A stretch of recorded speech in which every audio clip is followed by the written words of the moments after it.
ദൈവത്തിന്റെ ഏറ്റവും പ്രിയമുള്ളവരെ, അവിടുത്തെ സമാധാനം ഞാൻ ആശംസിക്കുന്നു. ഇന്ന് കർത്താവ് നമുക്ക് നൽകുന്ന ദൂത് ഹെബ്രായർ 5:8.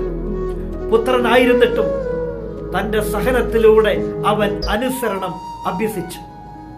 പുത്രനായിരുന്നു, അപ്പോഴും ആ സഹനത്തെ അനുസരണമാക്കി അവൻ മാറ്റി.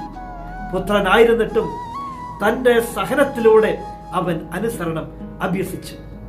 ആ സഹനം കുരിശോളമായിരുന്നു, എന്നിട്ടും താഴ്മയോടെ അവൻ അനുസരിച്ചു. ഇന്ന് ഇത് കേൾക്കുന്ന എൻ്റെ പ്രിയമുള്ളവനെ, ജീവിതത്തിന്റെ സഹനത്തേരിലേറി യാത്ര ചെയ്യുമ്പോൾ അനുസരിക്കാനുള്ള ഒരു മനസ്സ് നമുക്കും ഉണ്ടാകട്ടെ.